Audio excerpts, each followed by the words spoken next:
Greetings, everybody. Good morning, good afternoon, good night, wherever you are on planet Earth. I am Baba Makanjuwala, and welcome to the Power of Ori podcast. The Power of Ori podcast. We are starting a new thing here. It's called Power of Ori EDU, education. We're going to start sharing some education about Ori with you all. Hopefully, you can get something from it. Hopefully, you appreciate it even. But the goal is to help you to understand more about this Ori thing that you always see Baba Makanjuwala talking so much about. So without further ado, today marks the first day, and today's presentation or education, we're going to start off with Ori Decoded. All right, Ori Decoded. We're going to decode the concept of Ori. We're going to share some old news with you, everything. We're going to give you the information that we have about Ori, hoping to help you in your journey. Okay? With that being said, let's get it. So I'm going to shrink myself out of the screen here, and let's go right into the presentation. Again, I am Baba Makanjuwala, and this is Ori Decoded. All right? Let's talk about it. So, first question I want you to ask yourself is, what is Ori? From a personal perspective first, what do you consider Ori to be? All right? Ask yourself that, jot it down, come up with your own conclusion, keep notes of it. All right? Now, spiritually, Ori is regarded as Spiritually, Ori is regarded as Eleda, the creator, and comprise cosmic and dynamic forces that determine the uniqueness of every human being. So we have the cosmic and dynamic forces coming together to create the thumbprint for everyone on this planet Earth and that destiny that they have come to do or fulfill in this lifetime or in their lifetime.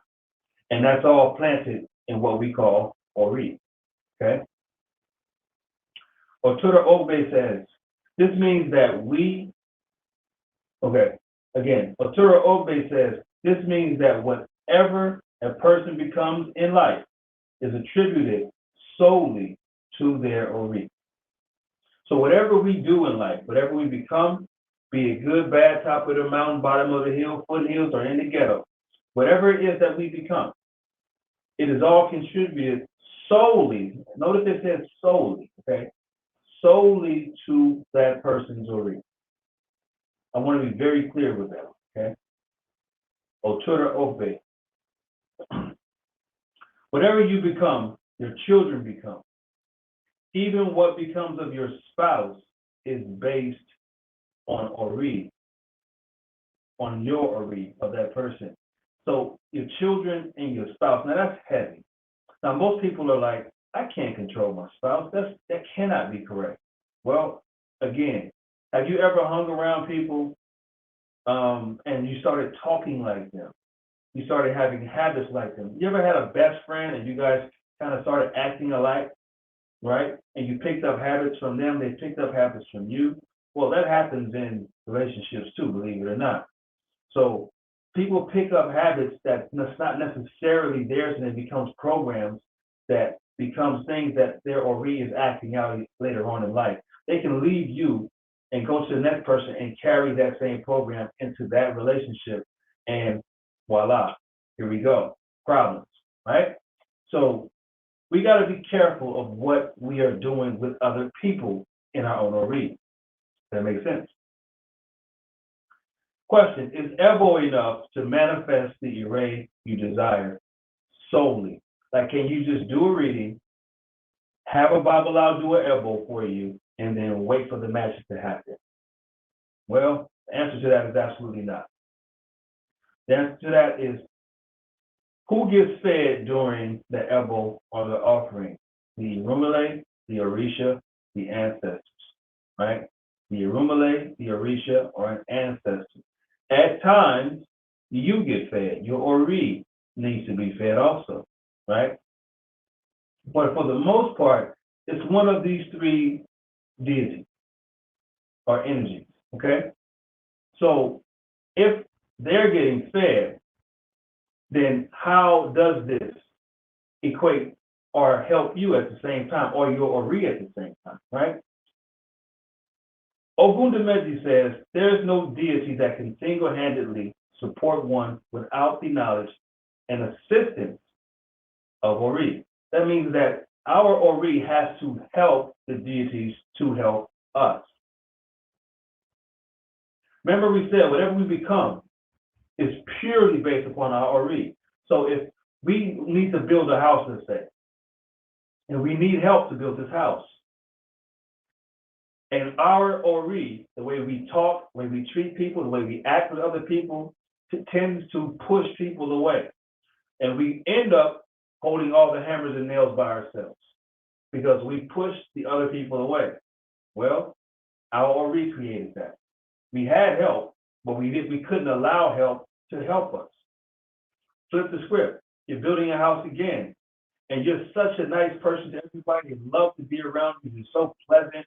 You bring food for everybody. You feed them, and you actually try to give them payment, and they won't accept it. But they just want to help you. Guess what created that one? Ori. Now you got this big old fancy house. Everybody loves you. They come over there. They bring food. They have parties and these potlucks and stuff. And everything's cracking in the neighborhood now, right? That's because of your Ori created it. So look at the deities the same way. The deities cannot come and support when your Ori is resisting them. That's a thing. Think about that, okay? So whatever it is you want to become, whatever it is you want to do, you have to allow the deities to assist you. And it only comes with your acknowledgement and your acceptance. Is it attraction or choice made based on your program? Now, are you attracting the people that chose not to help you with this house? Or is it the programs that you had in your head that pushed them away? See, I'm not a person that believes in the law of attraction technically that way. Like, there is a thing such as attraction. Yes, there is. But it doesn't stop there. It goes a step further after you attract whatever it is. Even if you attract an old energy that you were trying to work on, right? Even if you attract that energy, your Ori still has the liberty of making a new choice and changing it and not doing what that thing needs anymore. Not giving that person money because they're just not going to help themselves. Or you're not going to eat that food that you know the doctors keep telling you not to eat because it's causing damage to your body. Listening to music that you know is going to poison your mind. Keeping a spouse around that you know is detrimental to your health, to your physical, mental well-being. Choices are made based upon the programming in our head. So whatever we attract, we have the right, the liberty to choice to express our opinion. We have the right to say yes and the right to say no. But we got to know the difference between the no and the yes to make the best choice. That makes sense. Now, have you attracted peace or sustainable happiness? Have you ever attracted peace or sustainable happiness? When I say sustainable, I think you know what I mean, but when I say sustainable, I mean like long-lasting happiness. Because that's what peace is to me. Long-lasting happiness, meaning that can't no one break it. Now, attracting it sounds more exterior. So that's kind of a trick question because the peace and happiness comes from you and extends out. Can't anyone bring peace to you? You can meet a peaceful person, but they can't bring it and give it to you. Your Ori has to be able to accept it. Now, if the Irumale can't do it for you, as we said in Ogundemeji, how can someone else, including your spouse, do it for you? A parent can't even do it for you. How can someone else do it for you? So you can attract anything, but you have to build your peace and happiness within yourself first and foremost. Can't say that enough. It's really imperative that you get that point right there. Attraction versus choice again. If you have any complaints or praises about your life, take it up with Ori, Irosum Meji. If you have anything going on in your life, if you love everything that is going good and going well, it's because you are the person that is making the right choices when you attract the right things around you. You're getting the attraction and you're making the choices to choose the right attraction. Now, just because you're making the right choices does not mean that you don't come across things that don't mean you any good. We all come across it, all right? But it means that you're still consistently making the best choices that you possibly can make. And I wonder why that is. Now, if you're not doing so well and you're not liking the outcomes that you're having, then you got to look at it again from the same lens, because you're attracting it, but you're still choosing the negative thing. You're still choosing the thing that's not going to help you. Does that make sense, y'all? Listen to me. Think about that deeply. Because everything that you're doing, Irosum Meji is telling you, take it up with your Ori. If you want to do better, then you have to do better. And then when you're doing better, the Irumale can get in alignment with that and assist you. If you have any questions, please type them in the chat, and I will come back and I will address them later on. I promise you. I may even make a video if it's that interesting of a question. But if you have any questions, leave it in the chat while you're watching this video, and I will definitely come back and address it. Certain aspects of a man's life should not be blamed on the person's laziness, stupidity, lack of initiative. It's only the result of what has been deeply rooted in one's Ori, and that is Obe Iyonu.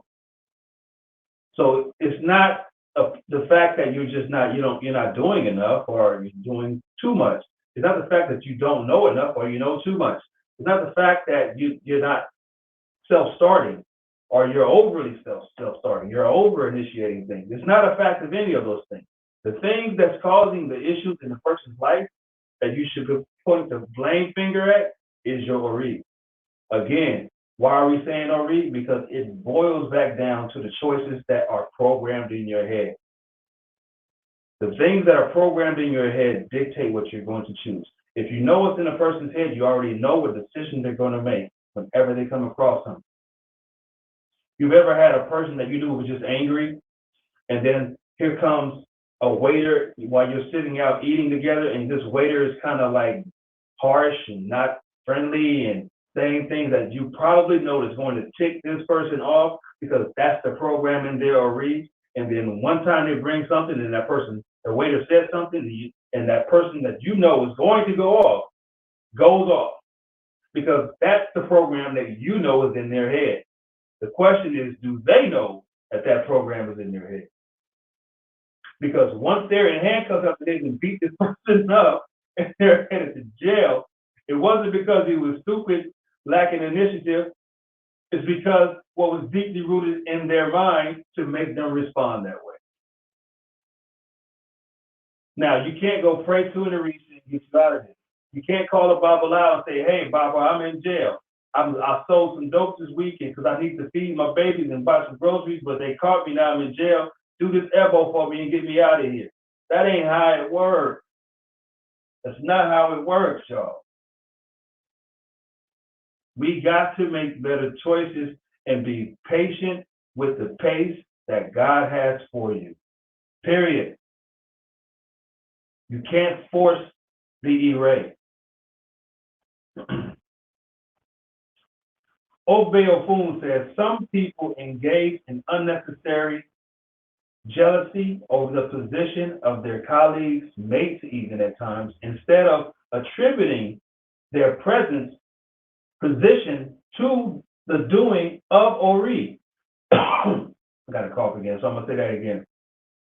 Obeofun says, some people engage in unnecessary jealousy over the position of their colleagues and even their spouse, their mates, instead of attributing their present position to the doing of Ori. and holding it fully responsible. So you are jealous of what they're doing. You're jealous of their accomplishments, your mates, your colleagues. You're jealous of what they're achieving even. And why are you jealous? Who knows? It's a program inside of you, obviously, right? But you're jealous like you don't understand because it's a part of what the Ori is doing.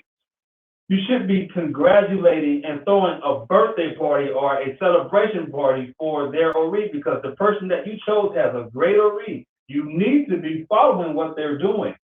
You need to be trying to get into their mind to see what choices are they making and where is it coming from and what is it rooted in. If you have friends like that, colleagues like that, pick their brain. I remember this story they told about Kobe Bryant. He said when he first came to the league, like he went and picked the brain of the best person in the NBA, which was who? Michael Jordan. He became the closest thing that we've ever seen since Mike Jordan retired. How did he become so great? He picked the brain instead of being jealous of Mike, being jealous of Michael's endorsement with his Jordan brand, or being jealous of Mike's 6 rings. He said, I'm going to talk to the man and see what he knows so that I can do what he did or do it better or get more championships than he did. That's the idea. Not to sit back and talk about them and not present yourself in a space where you can attribute or even get something from what that person is doing. That's what this Odu is saying. If you have these people around you, and particularly if they're your mate, you should feel blessed. You chose the person with the right Ori, and if they have the right Ori, guess what? Your Ori is on the right track. You can give your Ori a birthday party or a party celebration also because you chose that person. And you may not have chosen your colleagues, but you did choose that job, which means that you're on the track. Don't be jealous. Try to see if they'll take you under their wing and show you what's necessary. Make sense? Ori or Orisha, which one is on your head? Now, this one right here, sit down, please, and slow down. I know this is going to catch other people's ears and eyes because a lot of people do not like this part of the presentation. Now, before I say this and before we go further with this part of the education, I want to say this. This is not meant to hurt anyone's feelings. And this is not meant for anyone to take this as if someone's anti-Orisha or someone's trying to disrespect what you've been taught about Ifa. Okay? This is not what it's meant for. Because remember this one thing. We don't remember anything else from Baba Makanjula.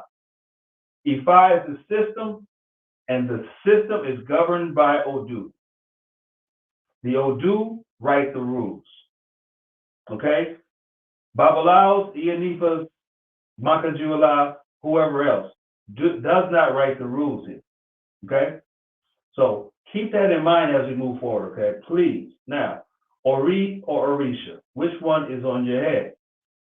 You answer that question for yourself right now. And if you see this part, write it in the chat. I want you to write your answer to this question in the chat room.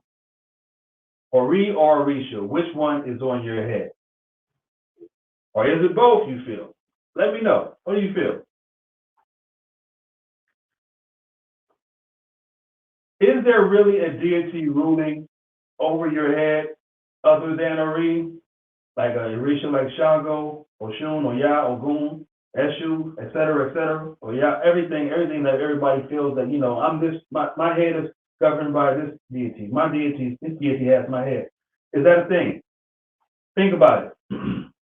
Again, Ogunda Meji says, it is only Ori that stays with an individual when all others, including the deities, have detached, when they have let go and moved on. Meaning that the deities can let go of a person and move on.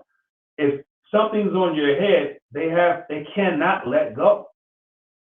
See, the one thing you can't do is get rid of your Ori. No one can borrow it. You can't lend it out. You can't do nothing with it except live with it. The deities according to Ogundemeji, says that they will detach. Why would they detach? Because number one, you're not allowing them to assist you. You have lost your way. Ogundemeji talks about that also. You're living unclean, hard-headed, stubborn, prideful, angry. Like, they will detach because they got to let you go feel the consequences of your choices. But once you decide that you want to do better, they can come back. But your Ori never leaves. Your Ori will always be with you. You cannot get rid of your Ori.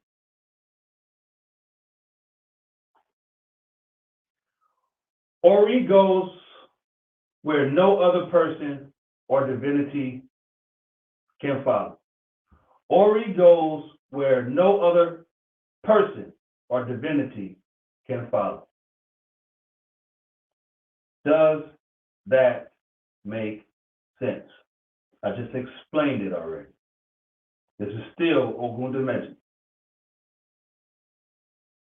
So when you're going through your troubles and you're making bad choices, divinity can't go with you. But I've been blessed even when I was down. You know what? Does that mean that they're with you? It could be that hey, like some of these is like, hey, we're still here, but you gotta do better. But have you ever felt alone? Maybe y'all not hard-headed like me, like I was, right? I was hard-headed, so I had to feel it on my own. I felt many a days like I'm all alone and no one's here to help me. No spirit, no person. I just felt alone, literally. But I never hit the bottom. I got very low and close to it. I felt the flames crackling under my butt cheeks, but I never got engulfed in it.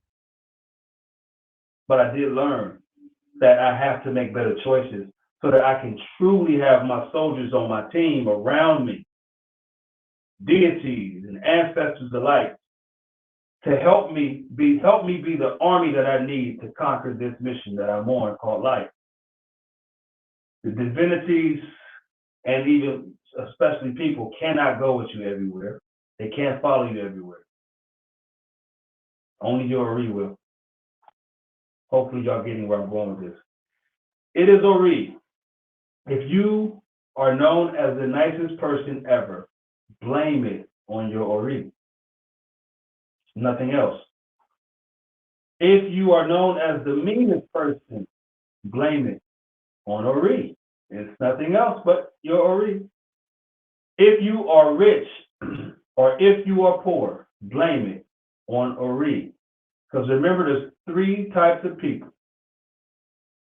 Stay in your lane. There's three types of people. Those who make things happen, those who support those who make things happen, and then there's the fans. Okay? I was just watching a video today of a guy who turned a Hellcat into a Kobe tribute. Now, Kobe was the person making things happen.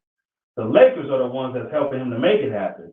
And the supporting cast of the Lakers, including the coaches and everything else, are helping them to make it happen. And here comes the fan with the Hellcat. Which lane are you in? Because if you are rich, you're supposed to be rich, right? If you're supposed to be rich, you're going to be rich. Sometimes without even being able to be blocked. Sometimes it can be blocked or prevented or held back from you because your Ori is not allowing it to be received.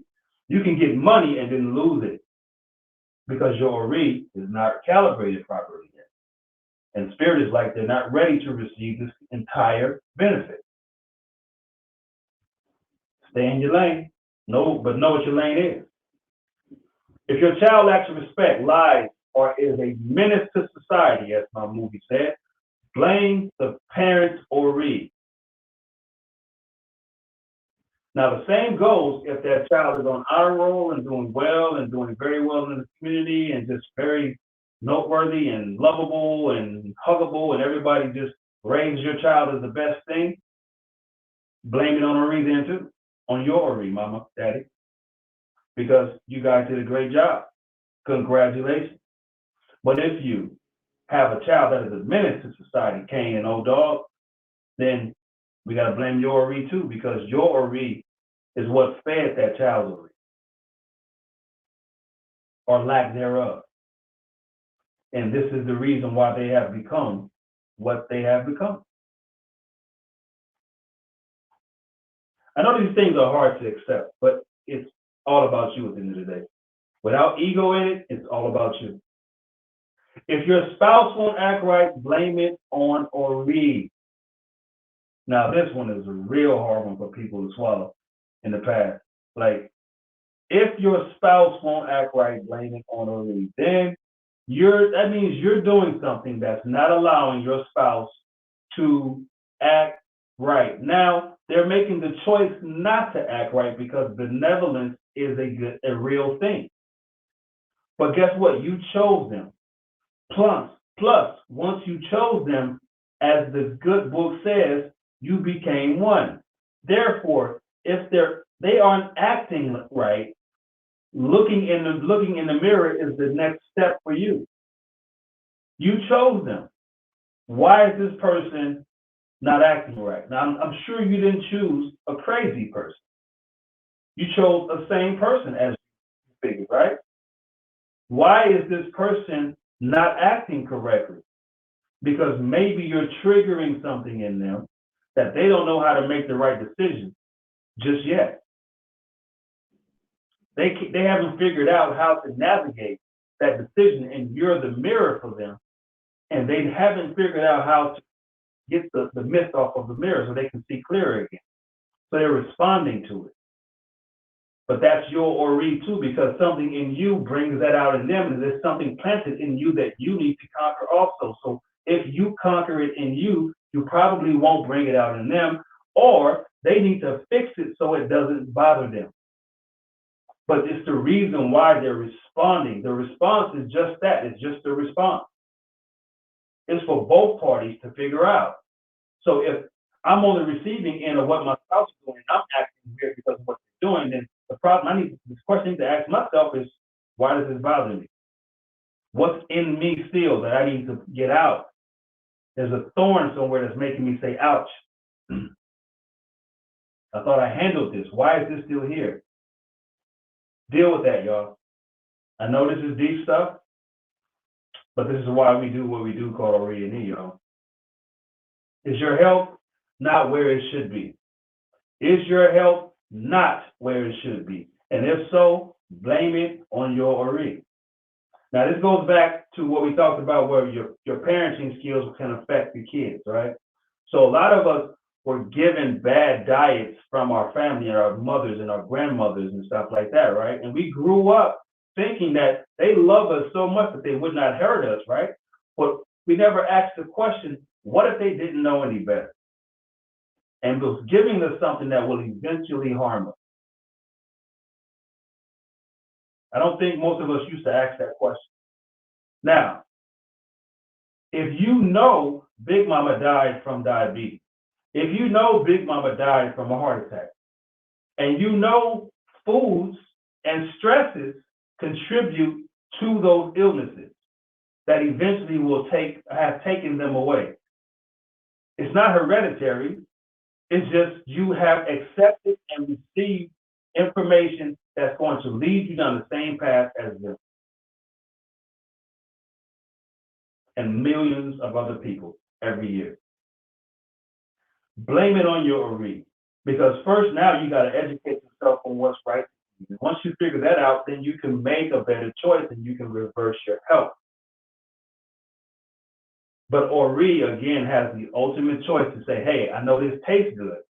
I know that I've eaten it every Thanksgiving for the last 40 years, 30 years.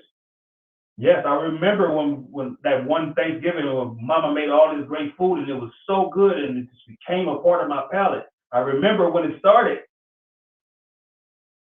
But do I want to live? And do I want to live healthy?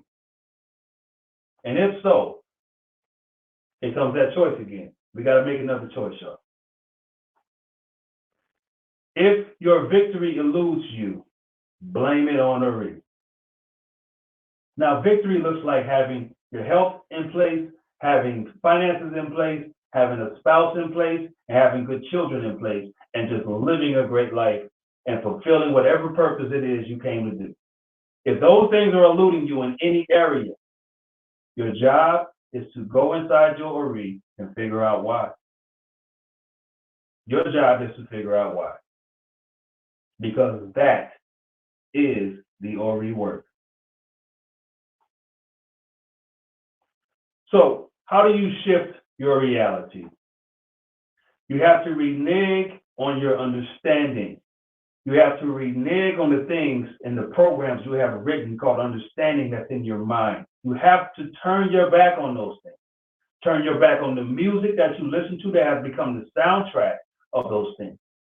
Turn your back on people who still practice those things that may pull you back into that energy. Turn your back on the thoughts as it creeps up in your mind as a response to something that triggers it. You have to renege on your understanding. Now, if you're doing well, keep doing what you're doing. No reason to shift course, okay? If it ain't broke, don't fix it. But if things are struggling in any of those areas, you got to go inside. But on the outside, you got to renege on things that no longer serve the purpose of what you're trying to accomplish. And sometimes that hurts because there's people that you love. Stay aligned with Olodumare. All right? Stay aligned with Olodumare. Now, the story of the dove, I will tell a brief story with that. Like, there's a story of the dove where the dove went to Ifa, or Olodumare, or Arumala to get help with having children or chicks. They did the elbow. Ifa said, you're going to have children, you're going to have chicks. Don't worry about it, go back. There was a farmer also that was doing the same thing. He was trying to give birth to crops on his farm, and he was struggling, and he went to Ifa, and they got the same old dude. This old dude came down and said, hey, you're going to have your crops, but you must do this elbow. Now, the farmer chose not to do the elbow because he figured he had the cheat sheet of what to do now. He went back, didn't do the elbow. Crops did grow some, but they died. And it got so bad that he went out looking in his field one day, and guess who he found? The chick. And he said, you know what? I'm going to come back and get this chick tomorrow. We're going to eat that. We're going to eat the chick and the baby. I mean, the bird and the chick, right?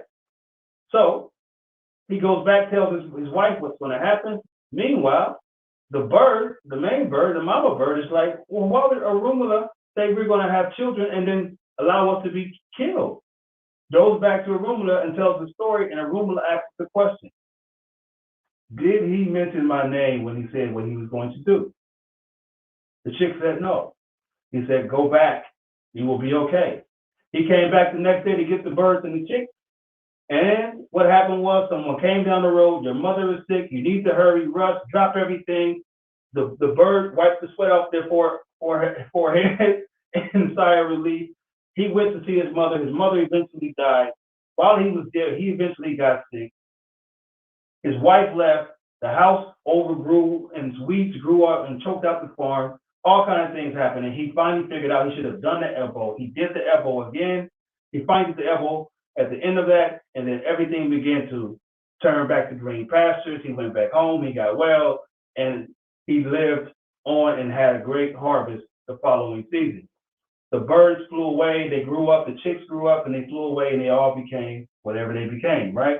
Moral to the story is that if you don't keep Olodumare in what you're doing, you will lose sight. Olodumare and Ifa and the Odu is the structure of what you're trying to accomplish. The Odu is the laws that we must follow.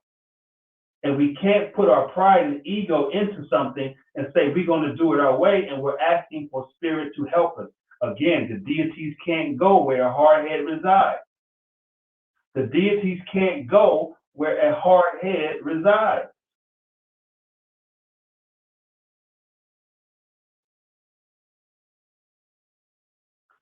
You must change your mind, y'all.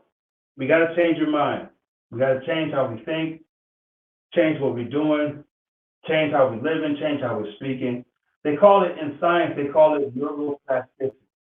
You got to figure out a way to rewrite programs in a better way. So if you say stuff negatively all the time, listen to your self-talk at times, and then see if it's positive. And if you hear the negative, then stop yourself in midstream and change that thought and create new words. But the goal is to speak positivity. The Orisha, the Irumale, only want to give you positivity. So you can't speak about negativity. They're not in the business of giving you negativity. So in order to speak their language, you got to speak Spanish to a Spaniard. You got to speak Mandarin to an Asian person. You got to speak English in England. You got to speak the language of the people that you're seeking to get the help from. And the Orishas are no different.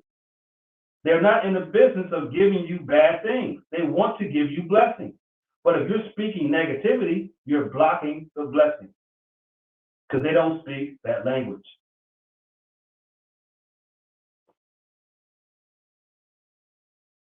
Ooh, this is deep. What's your solution? Great question. I think I've given you a bunch already. I think I've given you a bunch of solutions that I see. But I also have these classes for you to take. Power of Ori University, where we go deeper into Ori. You get more Odus, literal Odus. We provide you with the full Odus. You get the teachings of everything that we talked about today, but you get practicality to it also. Okay? It's a really good course. Really good course. You need to look into it. First one is sewing session, is 6 weeks. The second one is sprout section, which is 6 weeks. No, it's 5 weeks here. And then this one is 6 weeks. All right. And then this one here is also 6 weeks. This one actually kind of stretches out to 8 times. But so there's different things that comes in that one. But you have 4 different courses that you can take. Okay. Mind yourself of that. Now, this includes coaching and lectures. Everything will come along with everything that I just showed you. You will have coaching. You'll be able to call and set up appointments where we can meet 30 minutes, talk things out, whatever you have feeling cloudy about. But we can always meet and talk about these things. I hope that this is helping you all. I hope that this has helped you in some kind of way. I want you to change your mind, and change your mind means change your moral intelligence navigation device. Your moral intelligence navigation device. That is what I call the mind. Your moral intelligence navigation device. You got to change it. Calibrate that navigation, all right? We got love and happiness also. That's coming up soon, too. We're going to do that. And we have Osei Ifa classes that we teach also. We have a bunch of classes y'all can take to help y'all out. And you can find all of this at poweroveread.com, or you can call me direct right here. All right? Appreciate y'all for watching this presentation. I pray that you got something from it. It was good for me to revisit the information. I hope it was good for you. I thank you for watching. Take care. Remember to subscribe to this channel. Click the bell for new updates because we're going to be having more Power of Ori EDU coming up. Be aware, stay in tune, stay educated. Peace out.